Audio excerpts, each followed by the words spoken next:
Welcome to the Shema Podcast, the podcast for the perplexed, where Torah insights, intertwined through personal stories, as well as interviews with leading Torah scholars, demonstrate the empowering qualities of Torah and mitzvot. For more great Torah learning through Torch, the Torah Outreach Center of Houston, go to torchweb.org. Now to the show.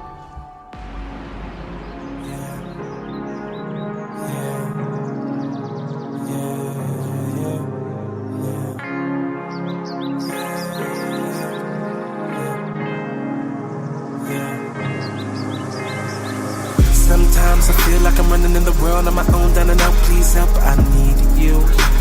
My heart aches, I can't take it, no. I know that you're here right now, but you hide your face, and I can't wait to see you. My God, I seek you. I know that I'm imperfect, but I know that it hurts when in my life I don't feel you. I become another person, it ain't worth it, no. Fix me, only give me what I need to proceed to the place it should be. Open up the gates and make them wait on me. God, please help me, 'cause I'm low and falling down, and I need you to pull me out, 'cause I just wanna grow, yeah. And I want you to take control, yeah. And have mercy on me. Will you pick me up again? Will you pull me closer in, 'cause I just wanna know, Welcome back to the Shema Podcast. I have a very special episode for all of you today. And I want to begin with why I have this amazing guest on with us. Many of you know I started this podcast this year because as I was beginning this journey that started many years ago to learn Torah and to live Torah, I had the remarkable opportunity several years in of meeting these amazing rabbis from Torch and learning from them. And I wanted to share them with you, answer my questions with you listening, share all my struggles as well so we can learn together and grow. And the guest that I am so grateful for that we have on is someone that I have found for years now to be a source of inspiration. But I want to back up a little bit. I used to listen to music as I started becoming religious simply when I was working out in the morning. And what I realized one day was I was listening to a song and I heard some lyrics that I found very questionable. And I went back and looked at the lyrics on the iPhone and realized this was the biggest heresy. It was a total desecration of Hashem. I freaked out. I pulled the headphones out of my ear and I swore music off. I was like, I don't want to listen to music anymore. I don't trust what's going to be entering into my ears, entering into my gates. But a problem sort of just surfaced after a while, and that was as I was working out, I was listening to podcasts, Jewish podcasts, like Rabbi Wolbe's Parsha podcast and Jewish history and Rabbi Ari Wolbe's Musar podcast. Now my soul is delighted. My body is furious with me because it's telling me, hey, Dan, you're waking me up at 5 a.m. and I need something more to get myself going. And I began this quest to find some kosher music. And I came across a video of a man named Nissim Black. And I remembered this individual. I remember reading about him around 10 years ago, right when I learned the truth about Torah and began my studies, of how he converted to Judaism, going from a lifestyle that was totally different from Torah observant Judaism to one that is. And I found that to be so inspiring. And I remember learning about how his rabbis wanted him to take his music that he was doing before he became a Jew to with him as a Jew. And I was looking at this video, I realized like he did it. This is amazing. And I downloaded all his music on my playlist. And that's what I've been listening to every morning. And it was like, now I gave something that my soul wanted, my body wanted. It was like a peace treaty that I had something that would make them both rejoice. And I wanted to bring this gentleman on. I thought, he's too busy. There's no way I could get him to come on the show. But as I was sitting down, writing an email to the management team at his website, I was listening to Think Torah podcast with Aaron Woolgenlinter, and he was interviewing Eli Goldsmith, who announces that he is the booking manager for Nissim. And so here we are.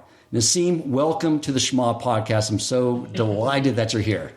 Thank you so much. I really appreciate the introduction. That was beautiful. Thank God. I got to learn something new also.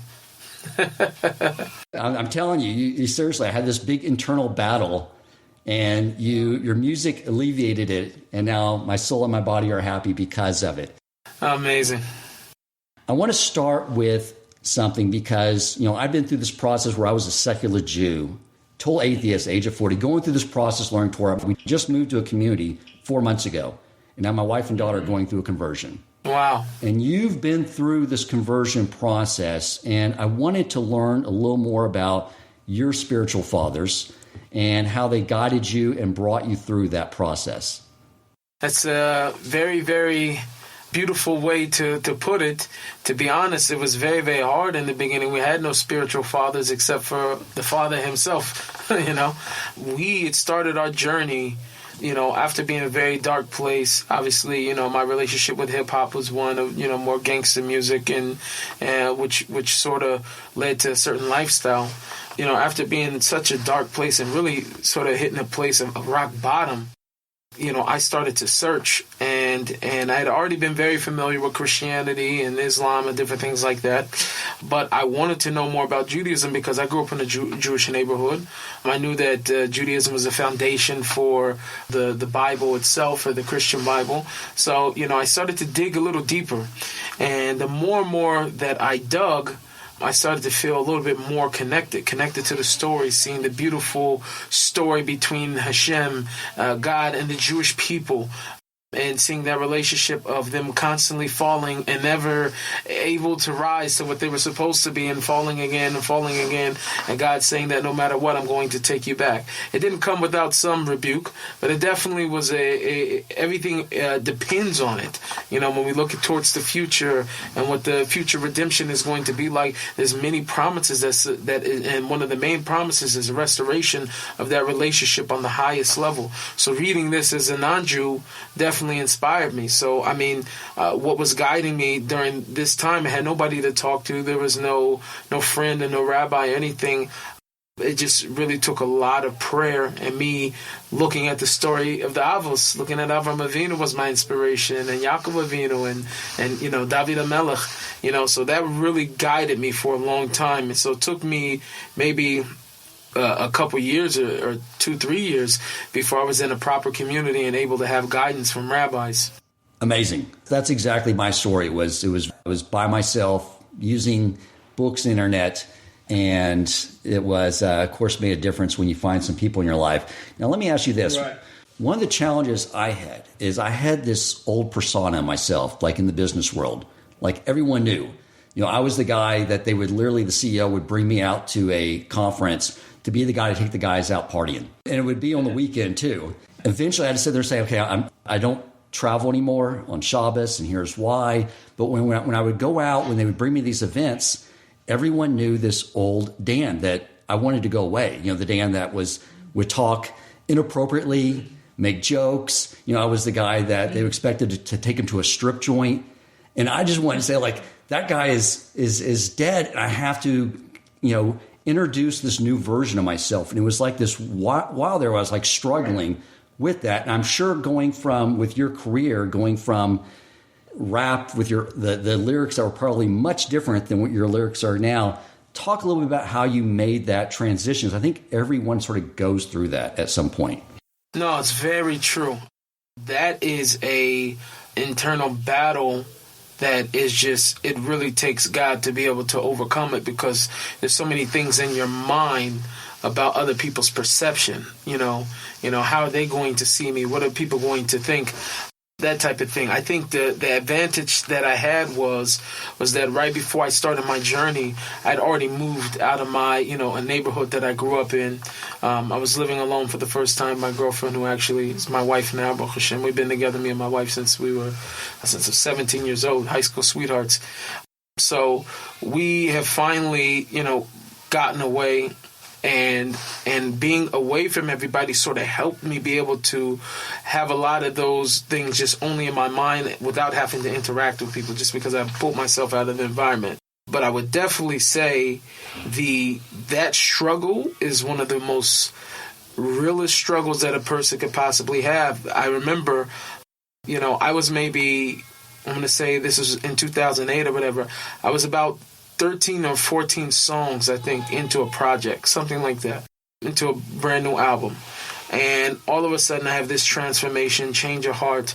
I'm starting to learn. I'm praying more. And I wasn't just praying. I was fasting. I was going 3 days with no food, going out crying, begging God for answers. You know what I'm saying? I'm begging Hashem really for answers. What are the, you know? And I was really devoting myself to this, 8 hours a day between the learning and going through all the different texts and going out praying and crying and everything else. And what was interesting was, going, being, that many songs into a project, I went in because I still had concerts, at this time, and I recorded all brand new songs. I scrapped everything I had before I recorded brand new songs because I was so eager to erase the old me. I was so eager to not go back out and be known as that person anymore, which I think is a very, very necessary part of growth, you know what I mean? And then later on, we may find that there were beautiful elements or things that we were given to be able to enhance our Yiddishkeit, to enhance others and to inspire them. But it's a very necessary point to sort of Sumeira, as it says, David HaMelech says, Sumeira Aseh Tov, where you're running, fleeing from evil in order to do good. And the heart naturally wants to do that once you've had such an encounter with God and with the truth. Now, was it difficult to transform your music from the rap and the lyrics that you did in your previous life and transforming that to now where your music is all in the honor of Hashem and your Judaism? Talk about that a little bit. So I would say I didn't find it as challenging for two reasons. Reason number one is because, as a person changes, it's much easier to be authentic to yourself.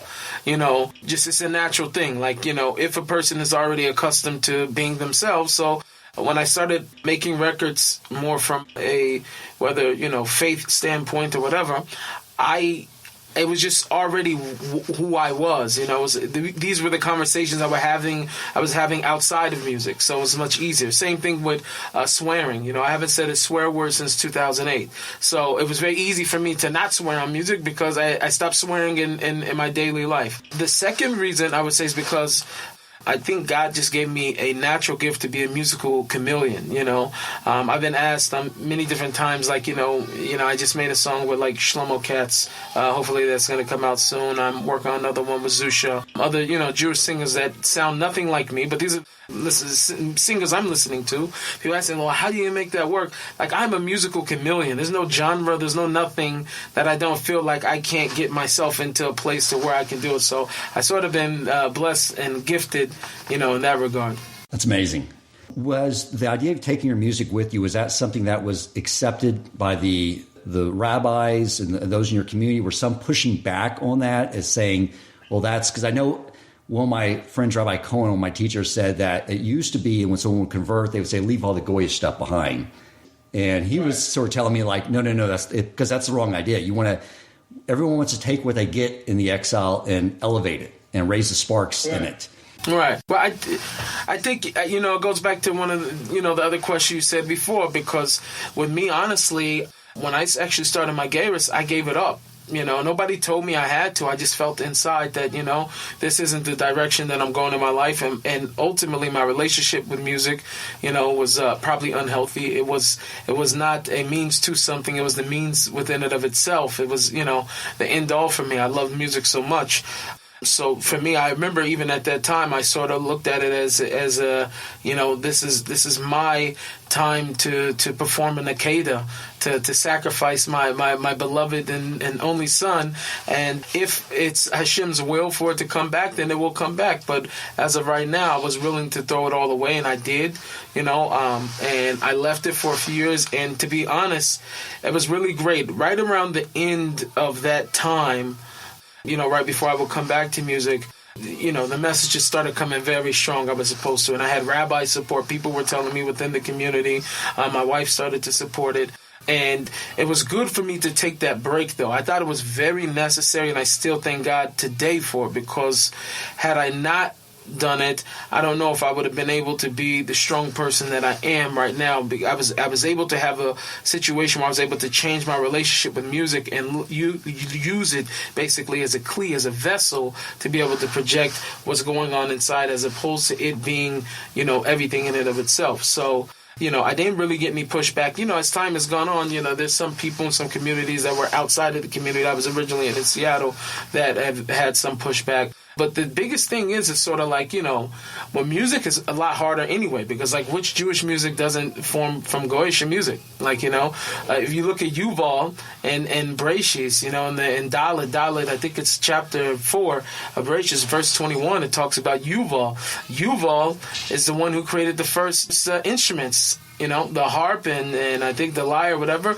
So we understand that music and musical instruments in itself, its origins was in a place of tumah, of evil, right? And it says that it wasn't until Levi was born, right, who will go on to, his descendants will go on to be this musical soundtrack, so to speak, in the Beis Hamikdash, in the temple, that music was finally elevated, right? And then gone on to King David and all the beautiful things that were able to take place. King David actually before the Beis Hamikdash. But obviously, we see that music, the whole entire Jewish approach to music has always been to take that which is mundane and elevate it to Kedusha, So I think that is, I'm only acting in the same exact way as that, the Jewish approach has been. Mizrahi music sounds like the Mizrahi countries it comes from. Ashkenazi music sounds like the Ashkenazi music it comes from, and so forth, and so forth. So I just happen to come from, the inner city, so my music sounds like the inner city music, with a different tune. Love it. Yeah, you're right. I mean, music is part of God's creation for a reason. When I started move this community and I go to the shul, it's the first time to daven with the community, and there's the prayer and song is such a profound part of what we do on Shabbos. And it seems like that music is a means of communication that has a profound impact on our emotional state and our level of just overall connection with one another. When our words are synced up and there's similar rhythm and music involved, it seems like that's why there's a purpose for that. Can you speak to that at all? Probably much greater insight than me. Absolutely. I would definitely say that there's no doubt about it that music, and one of the biggest things, this is also one of the biggest things that inspired me to come back to music, was understanding its spiritual power. It's very, very powerful. A lot of the prophets in the Bible were only able to reach their level of prophecy through music. The most prime example, of that is actually in Malachim and Kings, where it talks about Elisha, who had lost, because of his aggravation, he had lost his ability to prophesy. So he brought in musical instruments and instrumentalists to come in and play in order for him to receive his prophecy. So, which in Hasidic thought, music is also prophecy. So it's a very, very holy item, and we understand it can, and with that, it can also bring a person to the lowest places. So that's why it's a very, very sensitive item. Right. Anything can be used, any tool can be used to bring people away from Hashem or bring them closer, for sure. So I appreciate that insight. Talk about Motherland Bounce. For the motherland. Yeah, we gon' play it loud until they feel it, yeah, we gon' blow the roof up off the building, yeah, we gon' play that motherland bounce, check it out now, motherland bounce, check it out now, motherland bounce, we Baba, Black and get a shopping with a Sammy Davis cousin, tried to dodge the industry, but now my name is buzzing, they all saying that I'm conscious, I say that it's nonsense, so I say I've been on since on had an on switch from Seattle, the rainy city where my mom lived, in Jerusalem, that golden city that was conquered, but still we moving onward. Motherland conquest, smell me like an armpit. Yeah, we gon' play it loud until they feel it. Yeah, we gon' blow the roof up off the building. Yeah, we gon' play that motherland bounce. Check it out now, motherland bounce. Check it out now, motherland bounce. We Baba. My mama told me that I read good. Been on my straight and narrow, but my history is the hood. Thank God today that we could buy a box of Cheerios or Kicks. I can even buy tricks. I'm no longer on WIC. EBT card rip in my passport lit. Stamped like a notary from every country that I went. Ain't a country like this from the others you've been sent. Black is beautiful. This gon' be the motherland hit. Yeah. What's behind that song? What's the messaging there? What drove the inspiration to creating that song? There's so many different things. Motherland Bounce, it came at a time where there were a few different things. There was this constant battle and struggle that I was having internally and externally. On one level, we were having some trouble getting our kids into school because of the color of our skin. Some of them, I just call it what it is, that there were, some gatekeepers. Generally, I would say overall, my experience inside the religious world has been one of love and acceptance and just, beautiful kindness, and that I've never even seen before in my life, But there have been some rotten apples, and some of those have been, with, us trying to get the kids into school. So we were facing, for the first time, some adversity in terms of, our skin color. Along with that, every time I was going to New York, every time I found myself in New York or somewhere in the United States, I get out of the airport and, there's people there and they start asking me, hold on, how you Jewish if you're black? And, these other come from African-American community, like asking me very serious questions, intense questions. And, and so I sort of wanted to make something that answered everybody's questions. You want to know how serious I am about my Judaism, about my Yiddishkeit? I'll show you. You want to know how serious I am about being happy about my color and who I am and where I come from? I will show you. And I think maybe what topped it off, most people would not like to know the inspiration came from there, but I think one of the biggest inspirations was I went to Reb Chaim Kanievsky, who's one of the leaders of the Jewish people, and his words, what he said to me was that your skin color is not your chisaron, that's not a lacking, that is your mila, that's your virtue. And so I wanted to sort of make something that answered everybody's question. And I wanted to be unapologetic about my Judaism. I wanted to be unapologetic about my skin color. And I wanted to be unapologetic about serving God. So that's why I said, I coined the phrase there that's become sort of my hashtag, and my team sort of ran with it, was God's man. Because that's sort of what I feel like, Hashem's ambassador in the world. And yes, I may check off a lot of minority boxes, right? But that's where we find God at the most, with the lowest of the lowest. The people that check all the boxes of being the lowest of the lowest, I check all those boxes. And what's my strength? My strength is that God is my strength. So that was really my message behind that song. That's beautiful. It should be 100% of everyone in the Jewish community should be embracing you and not looking at that, but because it's obviously totally counter to everything that Torah teaches us. Right. Absolutely. Absolute counter. But you know what? We have to accept that in every place in the world, and no matter where we go, that there will always be bad apples, right? And thank God, fortunately, that I've been able to say, not only for myself and other people that I know also color, is a minimal experience, to the being black and Jewish experience, a very, very minimal experience, and one that I don't think was so significant. Thank God my kids are in everywhere that they're supposed to be. I sort of look at these things and say it's a nisayon, it's a test and a hurdle of something to overcome, and I think we did very well. My kids are very happy. They have friends. I have kids of every color and every background in my house, every single week for Shabbos. I sort of wish it was a little bit more calm, but it's not.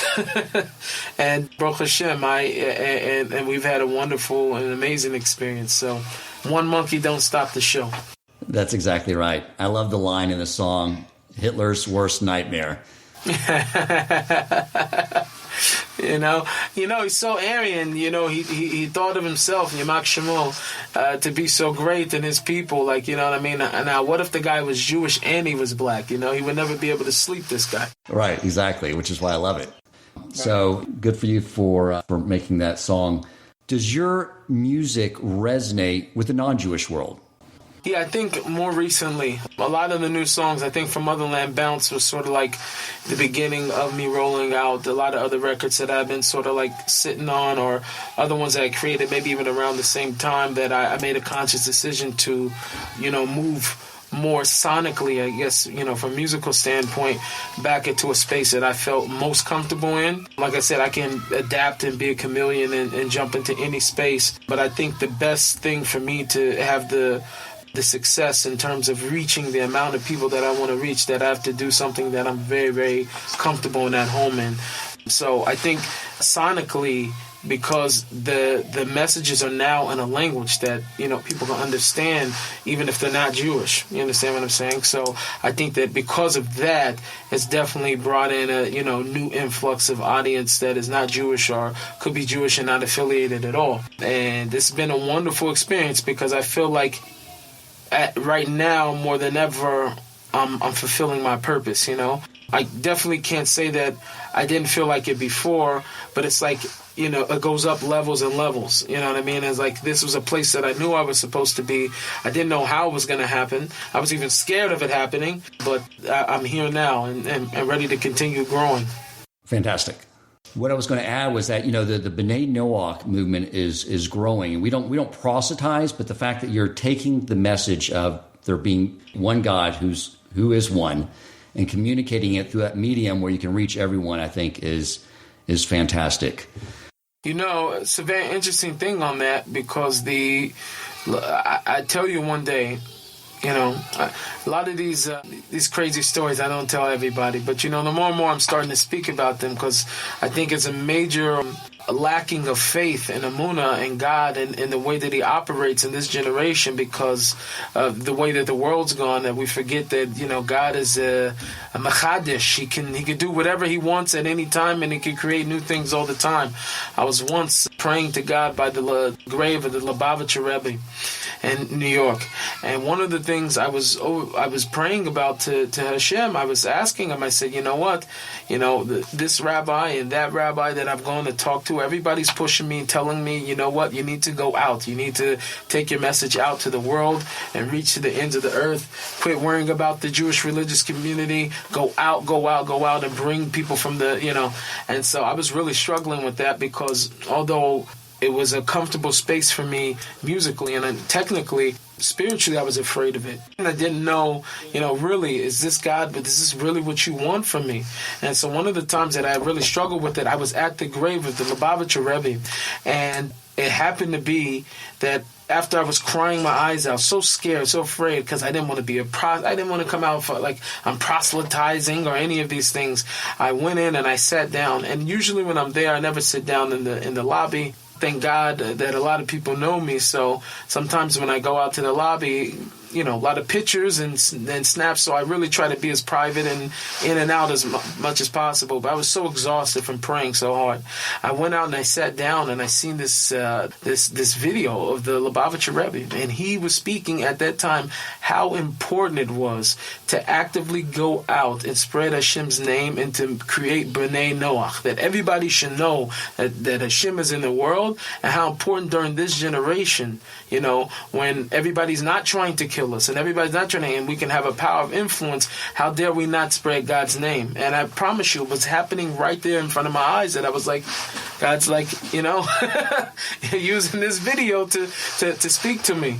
So with that, I also thought of it like this.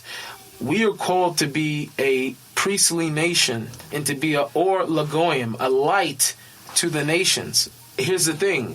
If Hashem didn't care about the nations, then why would He need a light for them? It's because God really wants the nations. He wants that light to be spread to them. So therefore, He needs to leave a light on for them. So once I understood that, I've been running and I haven't stopped. Absolutely. When I discovered your music 4 months ago and started listening to it, I started telling everyone in this community about it, and they're like, "Yeah, we know, Dan. We all know." Like you're like everyone here is a fan of yours. I think what you're doing is amazing. I wanted to thank you on behalf of all Klei Yisrael for joining us. Bring your music with you to the Jewish community and everything you do. You've been a great inspiration to all of us. I want to let you know if you ever find yourself in Houston, Texas, I can speak on behalf of this community. You're always welcome here. We'll always make accommodations. I would tell you the shul I go to, who is so passionate with their singing, you would feel right at home. And I would like to ask you if you could give a blessing to the organization that I work with, Torch, the Torah Outreach Center of Houston. Our job through what the rabbis do is reaching out to Jews and non-Jews alike and spreading Hashem's Torah to them.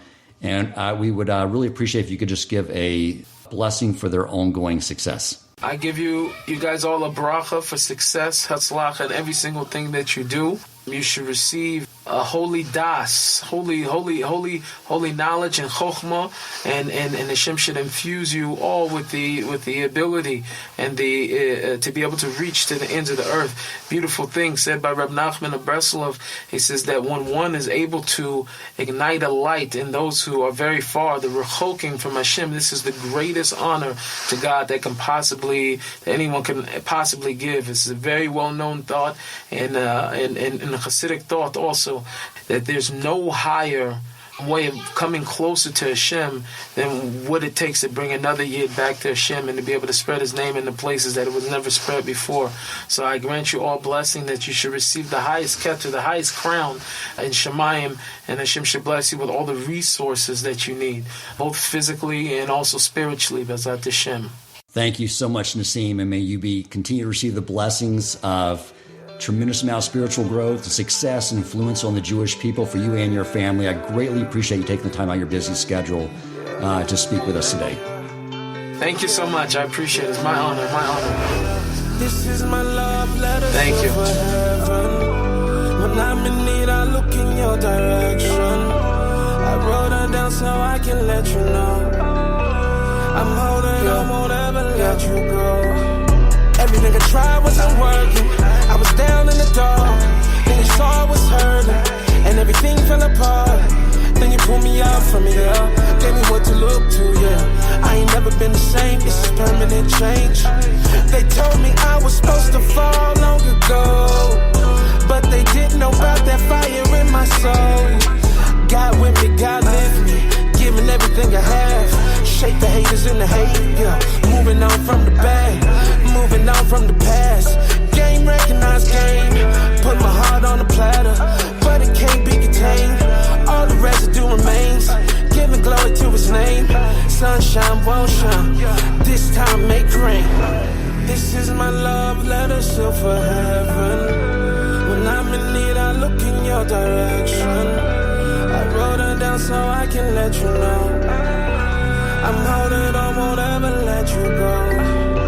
This is my love letter, still for heaven. When I'm in need, I look in your direction. I wrote her down so I can let you know. Yeah, I'm holding on, won't ever let you go. Yeah, I've been down, been hurt. More pain, more work. Life ain't what it seems if you don't know the work. I was really doing dirt, crying tears, strong fears, looking at my wife and kids, yeah. Look at what God did. Proud black, proud Yid. Ain't ashamed how I live. Promised land living, yeah. This is really what it is. Be me, you be you. Just keep it to the truth. Let go what they let go. Hold on to the you. This is my love letter, still for heaven. When I'm in need, I look in your direction. I wrote her down so I can let you know. I'm holding on, won't ever let you go. This is my love letter, still for heaven. When I'm in need, I look in your direction. I wrote her down so I can let you know. I'm holding on, won't ever let you go. If you enjoyed this episode, please consider supporting Torch so they can continue to spread Torah wisdom to the world by making a donation at torchweb.org and clicking donate in the top right corner of the page. And if you would like to get in contact with our host with comments, suggestions for future topics of learning, or questions for him or his guest rabbis, you may email him at president@torchweb.org.